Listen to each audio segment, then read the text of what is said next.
साहब, मेरे पति की 13वीं का प्रसाद। अरे क्या बकवास कर रही हो तुम?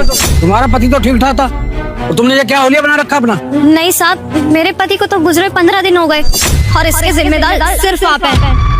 तो साहब, आपको याद है मैंने आपसे 50,000 रुपए मांगे थे, लेकिन आपने मुझे सिर्फ 20,000 रुपए दिए। मैंने वो पैसे कहीं फिजूल खर्च के लिए नहीं मांगे थे, बल्कि अपने पति के इलाज के लिए मांगे थे। साहब, आपको पता है मेरे पति जिंदगी और मौत के बीच लड़ रहे थे, तभी मैंने आपसे 50,000 रुपए मांगे थे। लेकिन देखिए ना, आपने मुझे सिर्फ 20,000 रुपए दिए। उनके ऑपरेशन में पैसे कम पड़ गए और वो चल बसे, इसलिए आज मैं ये 13वीं का प्रसाद आपके लिए लाई हूँ। अरे ये क्या बकवास कर रही हो तुम? दिया तुम कह रहे हो कि मैंने तुम्हारे पति के इलाज के लिए पैसे नहीं दिए? मैंने पूरे 50,000 रुपए दिए। साहब, आपको क्या लगता है मैं 23,000 रुपए के लालच के लिए अपने पति को मार दूंगी? साहब, मेरे पति अब इस दुनिया में नहीं रहे। ये प्रसाद और मेरे ही कपड़े उस बात का सबूत है। अरे वो धर्मेंद्र है ना, धर्मेंद्र के हाथों मैंने तुम्हें पैसे भिजवाए थे और उसने तो मुझे आकर बोला कि तुम्हारा पति ठीक भी हो गया, और तुम आज कह रही हो कि तुम्हारे पति का निधन हो गया। अरे तुम क्या बोले जा रही हो? मुझे तो कुछ समझ में नहीं आ रहा। मैं एक काम करता हूँ, अभी धर्मेंद्र को बुलाता हूँ। हेलो धर्मेंद्र, जरा 1 मिनट मेन गेट पे आओ। क्या हुआ सर, आपने बुलाया? अरे धर्मेंद्र, तुम मुझे एक बात बताओ।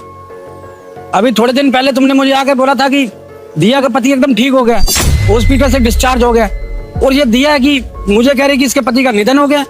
और धर्मेंद्र, तुम मुझे एक बात बताओ, मैंने तुम्हें 50,000 रुपए दिए थे ना दिया को देने के लिए, और दिया कह रही है कि उसे सिर्फ 20,000 रुपए मिले।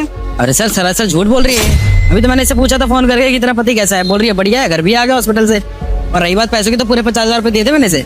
साहब, ये कैसी बात कर रहे हैं आप? आपने मुझे 50,000 रुपए नहीं सिर्फ 20,000 रुपए दिए थे, और जब मेरे पति गुजरे थे सबसे पहले मैंने आपको फोन किया था, और आप कह रहे हैं कि 2 दिन पहले तक वो बिल्कुल ठीक थे। साहब, मैं सच बोल रही हूँ, ये साहब झूठ बोल रहे हैं। इन्होंने मुझे सिर्फ 20,000 रुपए दिए थे। मैं अपने मरे पति की कसम खा के बोलती हूँ। सर, झूठ बोल रही है। मुझे ऐसा लगता है कि खाने पीने में पैसे उड़ा दिए इसने, और यहाँ क्या झूठ बोल रहे, शर्म नहीं आ रही? मैंने खुद ऑफिस में पैसे दिए थे इसे।